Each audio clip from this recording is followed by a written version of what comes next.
दोस्तों आज हम डिफरेंस देखेंगे एक पुअर माइंडसेट और एक रिच माइंडसेट के बीच। और इसके लिए मैंने 3 बुक्स का सहारा लिया है। पहला है rich dad poor dad and दूसरा है the 7 habits of highly effective people and तीसरा है द इमिथ रिविजिटेड। दोस्तों पहला डिफरेंस एक पुअर माइंडसेट और एक रिच माइंडसेट वाले लोगों के बीच में ये है। एक रिच माइंडसेट वाले लोग अपने लिए सबसे पहले एसेट्स बनाते हैं जो उन्हें पैसे ला कर दे और उसके बाद वो सारी कंफर्ट की चीजें खरीदते हैं। लेकिन गरीब माइंडसेट वाले लोग दिखावे के लिए, शो ऑफ के लिए सारी यूजलेस चीजें खरीद लेते हैं और उसके बाद उनके पास पैसे ही नहीं बचते किसी अच्छी जगह इन्वेस्ट करने के लिए और उसके बाद वो पूरी जिंदगी गरीब ही रह जाते हैं। इसका मैं आपको एक रियल लाइफ का एग्जांपल देना चाहता हूँ। कॉलेज टाइम में मैं एक कॉलोनी में रहता था जहाँ पर 6 या 7 घर थे और वो सारे घर बहुत ही अच्छी तरीके से डिजाइन किए गए थे और उन सारे घरों में सिर्फ एक घर इनकम्प्लीट था जो एक बिजनेसमैन का था। बाकी सारे डॉक्टर्स, इंजीनियर्स और प्रोफेसर के थे। जहाँ पर मैं रहता था वो अंकल और आंटी प्राइवेट यूनिवर्सिटी से रिटायर्ड थे एज ए प्रोफेसर और इसलिए ही उन्हें पेंशन भी नहीं मिलती थी।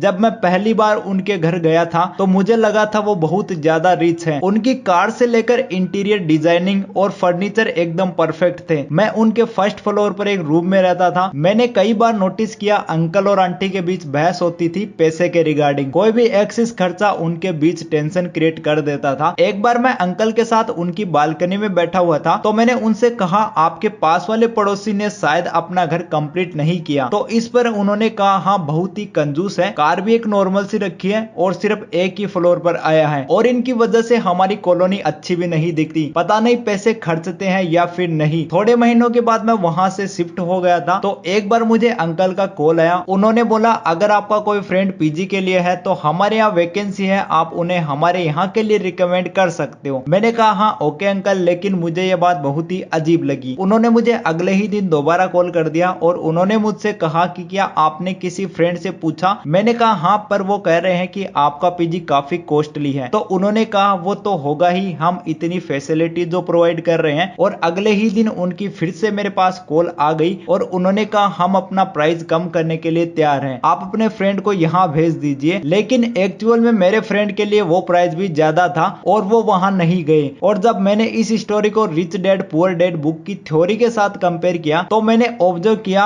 वन की वहां पर सिर्फ एक बिजनेसमैन का ही घर था जिसका सिर्फ एक फ्लोर बना हुआ था और 1-1.5 साल के बाद उस कॉलोनी में वही घर सबसे बड़ा था। उन्होंने 3 फ्लोर्स बना दिए थे और वो बहुत ही सुंदर बनाया था। सेकंड, अंकल ने होंडा सिटी रखी थी पर वो ट्रेवल स्कूटर से करते थे। हो सकता है कि वो पैसा बचाने के लिए ऐसा करते थे, लेकिन मैं ये जानता था कि बाहर से वो बेशक बहुत ही अमीर दिख रहे हो लेकिन अंदर से उनके पास पैसों की कमी थी जिसकी वजह से उनके और उनकी वाइफ के बीच बहस होती थी। और दोस्तों पुअर माइंडसेट वाले लोग ऐसी ही गलती करते हैं। सैलरी 15,000 की होगी लेकिन आईफोन 50,000 का ले लेंगे। जितनी रिक्वायरमेंट है उससे बहुत बड़ी गाड़ी लोन पर ले लेंगे। 10-10 हजार की जींस लेंगे, शूज ले लेंगे। लेकिन अमीर मेंटेलिटी वाले लोग इस चीज को कैलकुलेट करते हैं कि कोई भी चीज उन्हें कितनी वैल्यू प्रोवाइड कर सकती है और तभी उसके लिए पे भी करते हैं। नेक्स्ट पॉइंट कहता है कि अमीर मेंटेलिटी वाले लोग सबसे पहले खुद को पे करते हैं, उसके बाद किसी और को पे करते हैं। आप में से बहुत सारे लोगों ने rich dad poor dad book पढ़ी होगी लेकिन बहुत कम ही लोगों को रॉबर्ट कियोसाकी और उनकी वाइफ किम कियोसाकी की एक्चुअल स्टोरी पता होगी। इन दोनों की शादी से पहले रॉबर्ट बहुत ही ज्यादा उधार पर थे। ये दोनों चाहते थे कि ये लाइफ में इंप्रूव करें पर इनके मंथली सैलरी से ज्यादा इनकी मंथली लोन की इंस्टॉलमेंट थी जो इन्हें पे करनी पड़ती थी। लेकिन रॉबर्ट कियोसाकी को अपने रिच डैड के सारे प्रिंसिपल याद थे जिन्होंने कहा था कि अपने आप को सबसे पहले पे करो। इसलिए रॉबर्ट कियोसाकी कहते हैं कि हम अपनी सैलरी का हमेशा 20% सेव करते थे, चाहे उधार वाले लोगों से कितना ही प्रेशर क्यों ना रहा हो। उस प्रेशर को हम एज ए मोटिवेशन यूटिलाइज करते थे और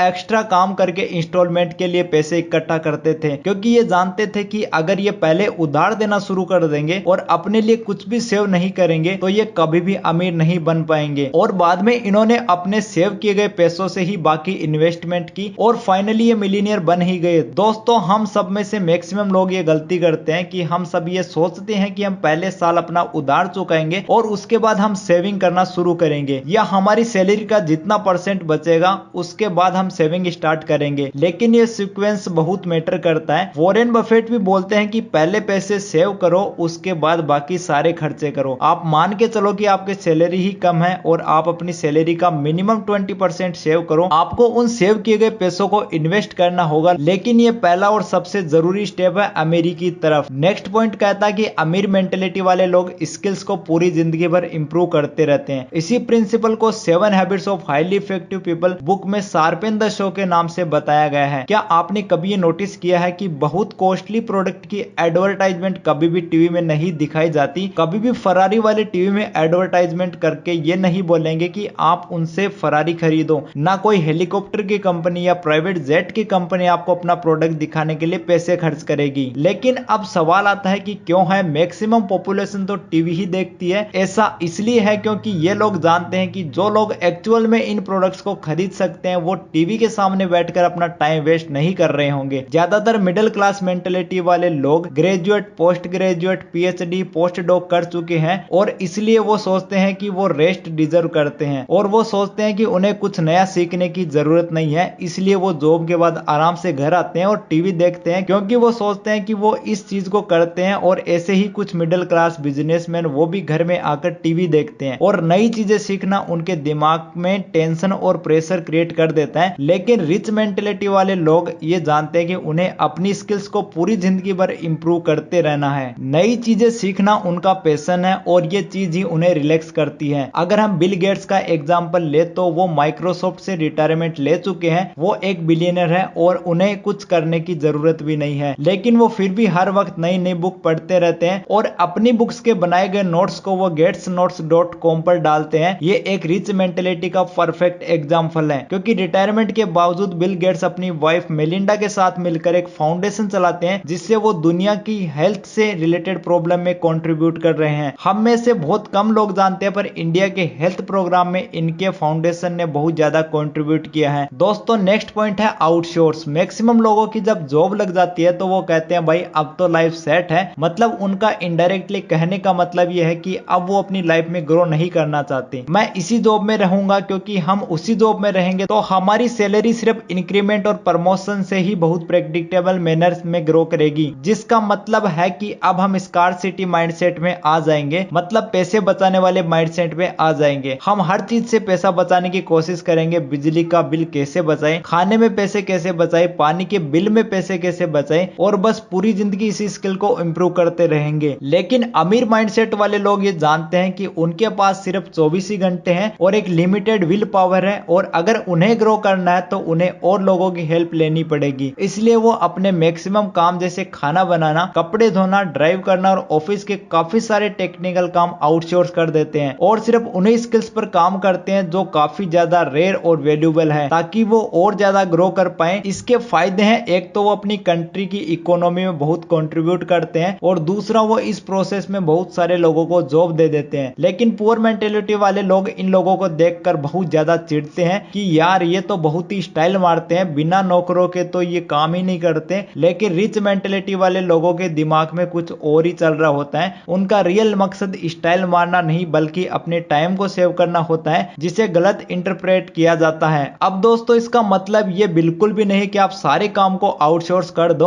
और बाद में घर में बैठकर टीवी देखो। इसका मतलब ये है कि आप ग्रो कर रहे हो और अगर आपको और लोगों की हेल्प चाहिए तो आप अपनी ग्रोथ को रोकोगे नहीं और हिचकिचाओगे नहीं, और इसलिए कामों को आउटसोर्स कर दोगे। दोस्तों नेक्स्ट पॉइंट है think win win. Human psychology को समझने के लिए रिसर्चर्स ने एक एक्सपेरिमेंट किया और उन्होंने दो लोग जो एक दूसरे को नहीं जानते थे उन्हें कमरे में बिठाया और उनके सामने टेबल पर $100 रख दिए। रिसर्चर ने उन दोनों को बताया कि दोनों को ये $100 एक दूसरे में बांटने हैं, लेकिन हमारी कुछ कंडीशंस हैं। कंडीशंस नंबर 1, पहला आदमी ये डिसाइड करेगा कि वो दोनों $100 को कैसे कैसे बांटेंगे। कंडीशन नंबर 2, दूसरा आदमी ये डिसाइड करेगा कि पहले वाले आदमी ने उन दोनों में जो डॉलर्स डिवाइड किए हैं क्या वो उसे मंजूर है, और अगर उसे वो चीज मंजूर है तो दोनों को उतने उतने डॉलर्स मिल जाएंगे, लेकिन अगर वो उसे मंजूर नहीं है तो किसी को कुछ भी नहीं मिलेगा। अब रिसर्चर्स ने एक पैटर्न देखा कि पहला आदमी दोनों को $50 बांटता था